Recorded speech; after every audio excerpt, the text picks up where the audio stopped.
Assalamualaikum teman-teman semua. Pada penugasan kali ini, kami akan menyampaikan lesson learn dari beberapa video yang kami lihat terkait kondisi alam di Indonesia saat ini.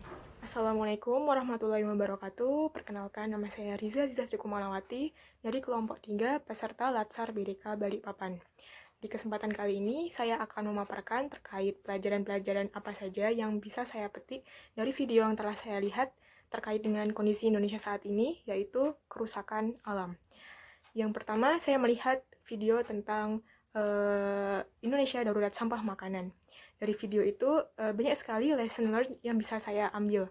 Yang pertama, saya menjadi tahu bahwa ternyata Indonesia ini menjadi negara nomor 2 terbesar penyumbang sampah makanan di dunia. Jika sampah makanan ini tidak diatasi, hal ini dapat memberikan dampak yang luar biasa terhadap perekonomian dan juga lingkungan. Di ekonomi sendiri, ternyata sampah makanan ini dapat memicu kerugian ekonomi sebesar 213 triliun hingga 551 triliun berdasarkan kajian yang dilakukan oleh Bappenas. Selain berdampak di ekonomi, tentu sampah makanan ini juga berdampak ke lingkungan karena sampah makanan ini ternyata dia dapat menyumbang gas emisi rumah kaca yang bisa memicu pemanasan global dan juga memicu perubahan iklim yang ekstrim. Selain itu, sampah makanan yang bercampur dengan sampah anorganik, dia dapat menghasilkan cairan beracun yang dapat merusak lingkungan.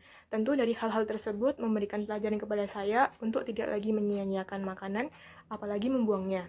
Kemudian yang kedua, saya melihat video terkait dengan polusi udara di Indonesia. Nah, ternyata kualitas udara di Indonesia ini juga perlu diperhatikan karena berdasarkan data pada tahun 2019 terdapat lebih dari 123.000 kematian yang disebabkan karena kualitas udara yang buruk. Hal ini memberikan pelajaran kepada saya agar berusaha sebisa mungkin untuk tidak menyumbang polusi udara, seperti menggunakan transportasi umum. Sekian, terima kasih. Saya melihat video tentang kondisi hutan di Indonesia dan juga beragam bencana yang terjadi pada awal tahun 2021 yang disebabkan murni oleh peristiwa alam dan juga sebagian lagi diakibatkan oleh ulah manusia. Lesson learn yang saya dapatkan setelah melihat video tersebut adalah diantaranya saya diingatkan kembali akan pentingnya melakukan tindakan aksi dalam menjaga hutan. Menjaga paru-paru dunia berarti melawan perubahan iklim dan juga menjaga rumah flora dan fauna. Harapan untuk terus melihat keindahan Indonesia hingga kita wariskan kepada anak dan cucu kita, melihat laut yang bebas dari limbah dan sampah, udara yang bersih dan juga hutan yang hijau.